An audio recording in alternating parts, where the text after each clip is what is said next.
There was a time when someone told me that you're living a rented life. And we were having a discussion. It was a coworker of mine, and they had recently bought a house about a year before, and I was renting a house in a nicer area of the same larger city. And they had mentioned that, the value of their home has increased dramatically in just the year that they owned it, and they projected that value will go up immensely, and what a great investment that was. And of course, I'm in my rented place. I'm not getting any value out of it. I do live in a nicer area, but regardless, they said you're living a rented life. And that's something that stuck with me to this day. That was many years ago, and made me think about what's better, renting or buying.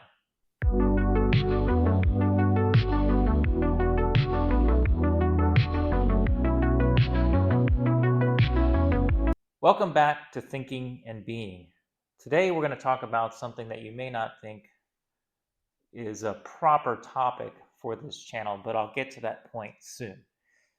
But today we're going to talk about where you live and whether it's better to buy or to rent, and what are the different aspects of that, and what are the advantages to each. So going back to my story about the individual who told me that I'm living a rented life, in my experience, I've both owned homes and I've rented homes. And I think there's good parts to each of those things. But given the fact that if you own a home and you want to get value out of your home, the only way to really get value out of your home is to leave it. And then, so you buy a home, the value appreciates, and then you can sell it for more than what you bought it for. That's not really much of an advantage, especially if you don't want to leave. So you can say that your home is appreciating and that you're making all this money, but you're not going to make anything until you sell that home you're in. And we have to think about what do most people do when they do leave their home. What do? Well, they move into a bigger home and buy a nicer home. And they churn that profit from the previous property into a new property, which is a great strategy for getting gradually into a nice big house that has a lot of value and is in a really nice location. That's a strategy that probably most of us use. But again, if you like where you are and you like where your home is, there's really not much worth in talking about how it appreciates if you're not planning to leave that place. So we all think of it. When we're bored, when we're sitting around, we dream and wish and start to look into things related to real estate and home buying. And we get fascinated with the prospect that I could make money from real estate. Unleash your passions. I want to flip that. It's part of our society. It's part of our American culture. There's lots of different shows that talk about buying and selling real estate over the last 20 years. And there's a lot of different media hype from news media and others on pressure towards having to buy a home. And we see this everywhere. It's something that's somewhat hard to escape. Marge, it's a real pleasure. You got any leads? I need some leads, please.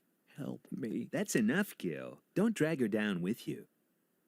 We, day to day, are really encouraged to look into investing in real estate. And that's coming at us from many different angles, whether that's from news media or that story I told you about, social pressures. Beep, beep, beep, beep, beep. There's even a lot of YouTubers that talk about buying real estate and encourage you that, this is where you should put your money. That's why you get on this class, this master class, I'll guarantee you could listen to this master class 50 times. You will never, ever hear it the same way. Now, given the fact that real estate has generally gone up over time, and the returns on real estate on average over the last 20 or so years is pretty high relative, especially when you think about it relative to stocks and mutual funds, how they perform. Real estate generally does better. So at the end of the day, we keep thinking, man, if I could only get that place down by the sea and aspire to that and work my way up to that. And if I could just work 10, 15, 20 years, and then I could get into that really big house by the sea, and really enjoy my life. Well, today we're going to talk about renting versus buying, and we're going to talk about some other aspects and things you maybe didn't think about, and some things that may put you at ease when you think about whether you need to buy a home or want to buy a home or not. So I want to take you back to the mid 2000s and before the housing crisis. Remember when everyone said that around you said that, to be successful in life, you need to own a home. You need to work your way up, and you need to invest. You got to get a mortgage, no matter what kind of mortgage.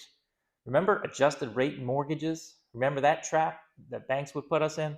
I do, because I used to have an adjusted rate mortgage 20 years ago in one of the homes that I bought. So that pressure essentially survived the recession of 2008. That pressure is still there. The pressure to, you're not successful unless you own a home, or unless you own, more than one home. So while it's good that homes increase in value over time, pretty much steadily, and better than the performance of the stock market, this also drives prices to be relatively crazy. These homes are fairly large. Some of these are in the, they range from 2,500 to maybe 5,000 square feet. This particular home over here was just built very large, maybe in the 6,000 to 7,000 square foot range. These homes are definitely in the 5 to 10 million, or maybe just over $10 million range here in SoCal, and pretty crazy. So that gives you an impression of like just how insane prices are for real estate. Right now, prices are not really reasonable in most populated areas. In my opinion, and I think you would agree, maybe comment below and tell us about what you think about real estate prices. But as I walk around my neighborhood and I look at different houses, there are houses that would go for, today would go for $400,000 or $500,000 in, say, rural Ohio, and you put that same small 1,000 to 1,100 square foot house in Southern California near the water, and all of a sudden you've got a $3 to $4 million home. I think that's relatively insane, and prices are just out of control. Right now I'm driving through a neighborhood near where I live. It's a highly affluent and highly sought after neighborhood. In this area, with these homes, you're assuming a 2,000 square foot home, which is not very big, in this area, which is near water but not right up against the water. For 2,000 square feet, you're looking at anywhere between $2 and $3 million. And the crazy thing is, 10 years ago, it was about half that amount. And 20 years ago, it probably wasn't. It was probably less than $1 million, or a lot less than $1 million for some of these homes, which are not super extravagant. It's just driven by the location. So that kind of gives you an idea of how insane prices are, especially if you're someone who lives in California, especially Southern California, and near the water. Your prospects for owning property, unless you have old money or just struck it rich, it's hard to attain. And if you're Generation Z or a young person, this is going to be very hard for you to achieve this kind of ownership level of property. How did we get here? A number of things don't really help. The hype that we see that survived the recession of 2008. We also see things like interest rates getting so low that there's so much demand, and then the prices are pushed way up. And so that didn't help. The recent inflation of 2021, somehow we had insane inflation right after a pandemic. That was wonderful. The other aspect is, I don't think that, in my opinion, prices are crazy, but also real estate agents really aren't helping that phenomenon either. Now, you may have differing opinions, and in general, the general opinion is that real estate agents don't drive up the price of homes. But at the end of the day, if you're getting a commission of whatever percentage, a commission of whatever percentage goes up if your selling price goes up. So there's an obvious incentive for real estate agents to sell homes at a higher price. And if we know from history that prices always go up, well, then there's never an instance where a home would be sold for the same amount or less some period of time later, even if that period of time is just a few months or a year. It's just not feasible, and especially in high demand populated areas like Southern California, where everyone wants to live, mostly because the weather is really good. It's like 72 and sunny and partly cloudy with a slight breeze every day. And that's the weather. You don't even need weatherman out here in California. And when the weather dropped down to 58 degrees this weekend, how did you cope? Oh, we just made sure all the windows were shut. So, recently, I think this was recognized as a problem, even though most would say it's probably not, especially if you are in real estate. But there have been changes to recent agreements around commissions for realtors as of August of 2024, which creates a scenario where the buyer has to be more conscious about the agreements that they're making with their buyer agent.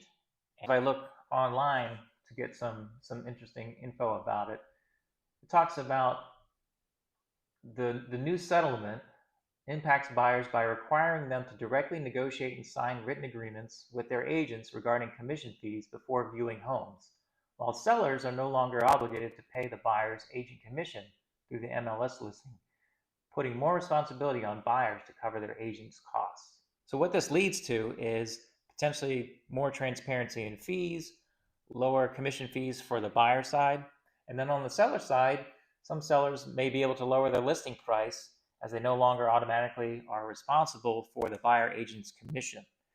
So obviously this came about because there's something going on there, and whether perception or not, something had to be done about the prices going up in real estate.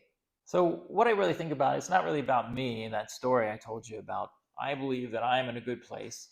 I will say that currently I rent where I live. I rent where I live because I can be in a nice place, and I am in a very new remodeled home, which is, there's not much that's of any age whatsoever. This was renovated within the last year, which I like. I like that cleanliness and newness. But it's not really about my experience. It's really about your experience. And when we think about the future, which is really what a lot of this channel is going to be about, projecting things into the future and what trends we might see, I'm really thinking about the plight of Generation Z and Generation Alpha as they try to look for places to live in the future. So yeah, if you're a younger generation, or you're at a place in your life where you just don't have a lot of assets currently, it's pretty unattainable to be able to jump into a $2 or $3 million property investment. It's just unrealistic to think that you could get into a property like this anytime soon, or maybe at all in your lifetime. So that's the burden that people are really dealing with when they think about buying a home. And I'm hoping that some of the discussion here in this video can help take people away from the ledge, or talk people off the ledge in terms of being worried about buying a home, or intimidated about buying a home, or having to buy a home or invest in a home. These things should not weigh on you as much as they might. And you kind of really just take a step back, think for yourself, and think what's important to you and how do you want to live your life. Generation Z and Generation Alpha have it particularly tough because if we look at some of the metrics around population distribution, in the future we can expect that Generation Z and Generation Alpha and generations to follow will be the economic producers of growth in society. And we will have a population skewed towards the elderly who are not economically producing or growing. And so if you think the burden on Generation Z, Alpha, and future generations is bad now, it's really projected to only get worse. And you can see this in birth rates declining around the world for whatever reason. Populations are still growing, but the birth rates are declining. So eventually we'll reach a point with this current trend where the population will actually stop. I'll leave a link to a video below that talks about some of this. But the bottom line for this discussion is that our younger generations have a lot on their plate already, And in the future, they're going to have to work harder and longer to be able to take care of the other parts of society that cost money, such as elderly people who cannot work and cannot produce economically. And so when we think about buying a home and where you live, we need to be able to relieve some of that tension on those younger generations. So in my case, and I know a few others in a similar scenario, that are those that are close to me, that where I live is a great place. It's a Southern California, highly sought after area, a highly sought after neighborhood. And like I said, I rent, so I don't own. But if I look into it and I say, if I want to own where I currently rent, or if others that are close to me want to own where they rent, we would be looking at, and then this assumes 20% down payment on a home, this home that we live in. Let's assume it was for sale where we're renting. If we bought the places where we rent, our total mortgage payment would be from 2 to 3 times what we currently pay in rent. Now, you may say, but rents are out of control too. Well, relative to mortgages, especially in nice, sought after, high demand, populated areas like Southern California, the rents are actually somewhat reasonable relative to the cost that you would pay if you had to buy that same residence or that same property. And so it really becomes a no-brainer in a lot of ways. I can take what's the opportunity cost of paying a mortgage relative to paying rent. I can take the money that I save in not paying a mortgage relative to my rent, that whole delta, and I can invest that in whatever I want. So thinking about investment strategies, you may want to rent, and then you have more money to invest in other things. It may be some things that you wouldn't normally invest in. So these are key considerations that I'll talk about a little bit more here later in the video. But at the end of the day, what does this topic have to do with the theme of this YouTube channel? Well, the key here is understanding what is better. What's better, renting or owning? When you rent, you have the freedom to leave after a set term of time. When you own, you have to be in one place. You have to live in that home, especially if you're not able to afford paying cash for that home. And you have to take care of that home. You have to maintain that home. You have to upgrade that home. And so what you see is a context, in a way, you see a context of freedom in renting versus control and stability in owning a home. Stability in the sense that you have a place to live, you're going to establish some roots, you're going to grow that home, and you're okay with being in one place for a long period of time. You're okay with doing the maintenance to keep that home going, doing the upgrades to keep it evolving, to keep it interesting, especially when it's time to sell, and to keep it interesting more for yourself as well. But it's really about a discussion between two different roads that you can go down, a road of more freedom or a road of potentially more stability, but also more control. Most of us are not paying cash when we buy a home. Most of us are not paying cash for a home. Most of us have something called a mortgage. And a mortgage was invented back in the day, many, many decades ago, to help those who can't potentially afford to pay off a home right off the bat to afford their home, obviously. So you space out those payments, but we know that in paying a mortgage, most of the upfront payment goes towards interest. And we also know that that interest adds tremendous cost to the home. So again, is this a smart place to put your money? But that chunk of interest is so significant, and depending on the terms of your agreement, whether that's the interest rate or the term of the loan, the length of that loan, whether it's 15 or 30 years. Obviously, a longer term is going to cost you more interest. But when we think about mortgages, they're a method of control in the sense that the bank is controlling your money. The bank is benefiting from your money. And You really have to be okay with that when you go into that scenario of buying a home. So what do you think? Do you think mortgages are a form of control? If I'm a government or if I'm a large institution and I'm trying to find ways to manage a large population of people, what better than mortgages to control that population? Not only do I know where to find you, I also am controlling much of your assets, much of your money. And you are essentially, when you're in a mortgage agreement, you're locked in to that property, you're locked into a location, and you're also locked into an investment until you decide to sell that investment. So, in many ways, I use the word control because it's a way for those that are maybe in power, like a government, or those that are in a management function, such as a government. It's a great way to control people and get people settled in one place to keep things organized. And a mortgage does just that. It's a way to keep people in place, and it's a way to keep people paying bills and keep people stable, and also to keep people dependent on a lot of things that are being provided to them in that location and from that bank that they have that investment agreement with. And if you think about banks, you know, who owns banks? You know, other larger banks, investment firms. Who really owns real estate anymore? And that's why I think about the word control.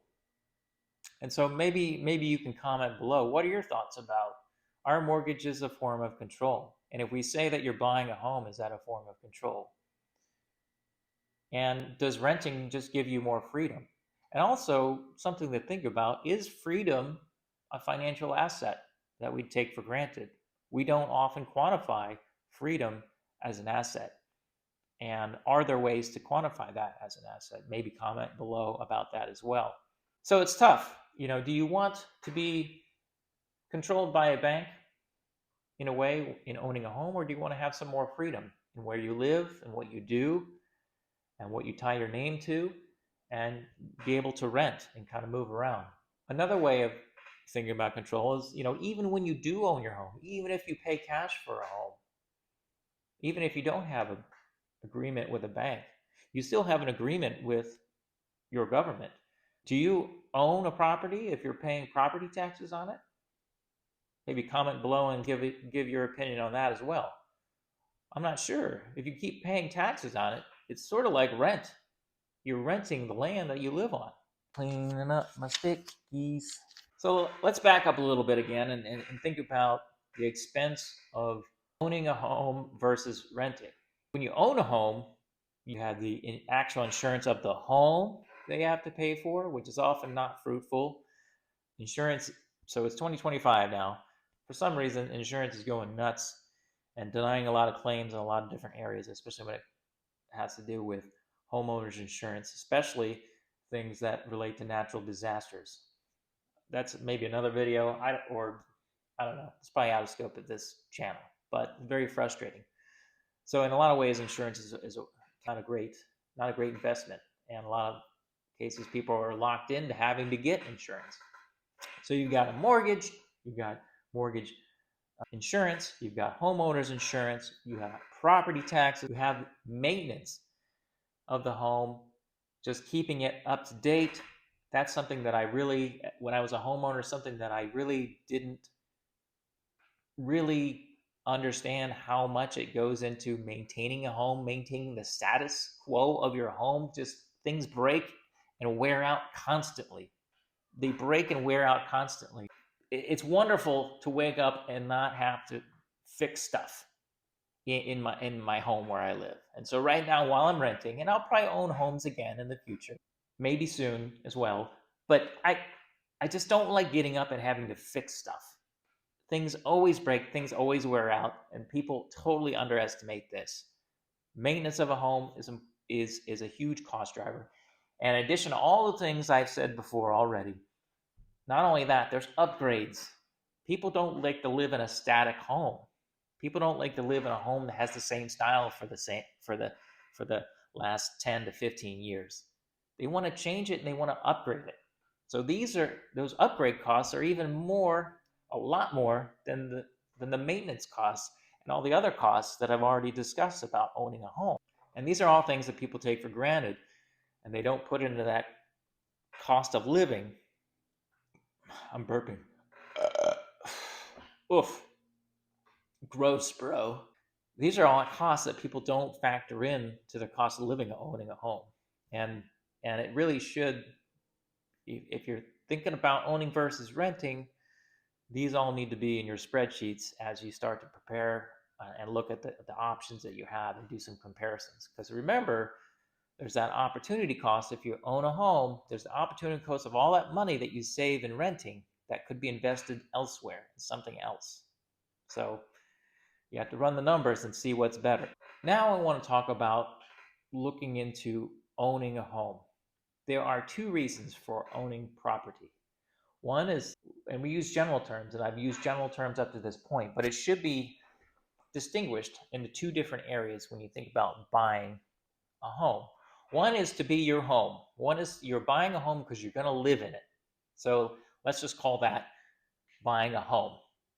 The second is to buy an investment, and it's purely an investment property. And for obvious reasons, that can be investment property that you rent out to somebody else, or that you just hold on to and you just wait for it to appreciate, and then you sell that later.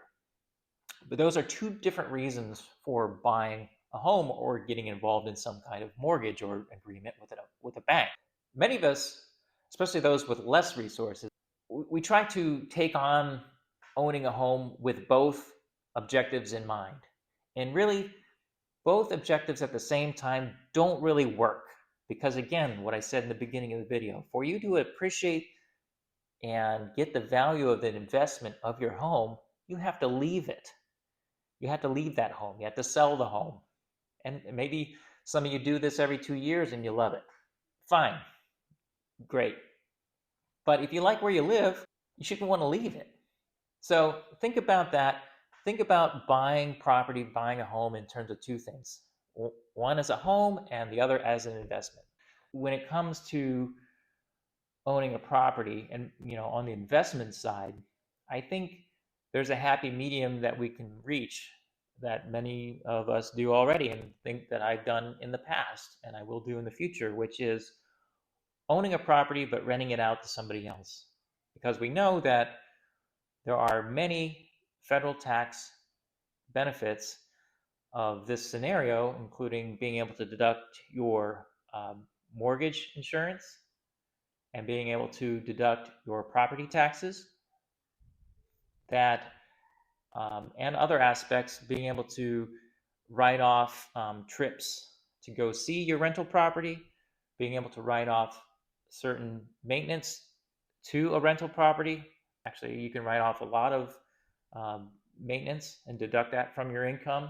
So there's a lot of advantages to owning and renting out properties. And that's something that I would encourage you to look into if you're looking to find some happy medium between owning and renting, because you can rent your home in a nice area, as I have done, live in a high demand, really nice area, rent where you live, where you actually live, and then what you own, your property that you own, might be somewhere else in a more affordable area, but you're renting that property out and you're just getting that passive income. So that's something that I would consider looking into. All right, so back on the topic of what does this have to do with this channel? It has to do with freedom and control. And here I am weaseling my way into another aspect of my videos that I like to do in every video is promote other YouTube videos. There are a lot of great artists out there, and I think they should be promoted. The one that I'd like to talk about today is a creator by the name of Quasi Joe here, who talks about a lot of the things that we're going to talk about to some extent, but he does it at a much deeper detail and gives really, really good examples. And he kind of does it in a teaching blackboard, whiteboard format, and does a really good job. But he's one of the reasons I started this channel, so I really wanted to promote him. He talks about consciousness, experience in life. He talks about freedom and control, just like I'm talking about here, how to live an authentic life. I've had another video about distractions, how to live an undistracted life, how to really be you, how to get over your fears and venture down a path in your life where you're doing what you want to do, not what someone else would want you to do or what some corporation wants you to do. I think that's really important. I think you're all here on this earth because you are uniquely you, and you should be doing things that only you are able to do. And so he talks about that quite a bit. He foot stomps that like crazy. So I'll leave a link below in the description to his YouTube channel. I really recommend it. Please go check it out. Okay, so we covered a few things in this video. The sheer expense of real estate is just really high. It's unsustainable, it's unaffordable, and unfortunately, all signs point to it. It's only going to get worse. And so that's really what I'm worried about. It's not so much the situation today, it's the situation in the future. And it's the situation that our younger generations and our kids are going to have to handle and deal with. So here's what I would say. If you're either someone who's older and you've gotten to a stage of your life and you're like, man, I should have 2 or 3 homes by now, but I failed and I don't. And man, why don't I have more properties? I should be just cashing in and just have all this passive income from properties. And man, what am I doing wrong? I would say don't fret. Don't worry. Or if you're somebody like a Generation Z in your 20s, or your Generation Alpha, you're a teenager, a young teenager, and you're thinking about, man, all these things are stacking up. Everything in my social media feed is telling me I need to own property, I need to own a home, I need to own multiple homes, I need to own the coolest home. I would say, don't worry. Don't worry about those things. And here's a few reasons why you shouldn't worry about so much about that. Number one is just don't give into the peer pressure of buying. Don't give into the peer pressure that you see around you, whether it's social peer pressure or from social media or people telling you that you're living a rented life, or you're watching news media, you're watching the Fox Business and home prices. Don't worry about any of that stuff. Just think about what you want to do. Do you really want to make money off of investing in homes? Do you really want to take that seriously? That's a business. I would recommend starting an LLC and doing that if you're going to go down that. But that's a serious business. Will take a lot of time, and so you got to think about what your time is worth. And the other aspect of that is a lot of us make these decisions because other people are influencing us. You should never make a decision because other people are influencing you. We also call this things like keeping up with the Joneses. Don't ever buy any investment or anything or any house or any whatever. Don't do it because someone else is doing it. Do it because you purely want to do it. In other videos in this channel, I talk about systems thinking. And systems thinking is a recognition that we may be part of our own problems. Don't make the way you think about things part of your own problems. A lot of owning a home can be very problematic. The maintenance that I talked about, the upgrades that are pretty much expected if you want to try to sell the home, the things that happen to your home that you may not expect. These are all burdens that can be freed from you if you rent your home, for example. And let's not make you the cause of your own problems. If you're going into an investment on property, make sure you know whether it's for a home or for an investment, and make a nice, solid, deliberate decision on that. The second thing I would say is, especially if you're younger, I would say err on the side of using real estate as an investment. There are a number of things that you can do. You can rent your home in a nice area, in a really nice area, and then own homes in other places and rent them out to people, whether that's as a rental property or as an Airbnb. There are a number of strategies that you can do to get after that. Third, I would say if you're looking into buying property, I would really take time to understand the rent versus buy in terms of the mortgage, the total mortgage and total cost of ownership, total cost of living in a given area for a given amount of square footage. You need to understand what those rent versus buy ratios are and look into those. If renting is a small ratio of what you would pay if you pay 20% down and you're paying a monthly mortgage, whatever that monthly mortgage is twice or 3 times what you would pay in rent, it's a no-brainer that you should probably rent in that scenario, unless you have just tons of money and you don't care. You wouldn't be watching this video. Train yourself in being able to recognize where the rent versus mortgage ratios are favorable for either renting or for buying. So if the rent and the mortgage ratios are close, near 1.0, then obviously that's a great place to buy, because you can buy that property and you can charge a large amount of rent and get a lot of passive income. And last, I would say with any property investment, just ask yourself. I like to do a test. I would say I call this the deserted island test. For any major purchase that you make, especially if you're going to buy a property as a home, I would run it through this test called the deserted island test. If I were on a deserted island and there were no other people around, just me and maybe my family, and no other people to tell me, hey, that's a great house, or to tell me, hey, that's a great investment, or to influence me in any way. If there's no one else out there to interact with or to impress, and I'm on a deserted island, would I still want to purchase that home? Would I still want to purchase that house or that property? Same goes for a car or anything that costs a lot of money.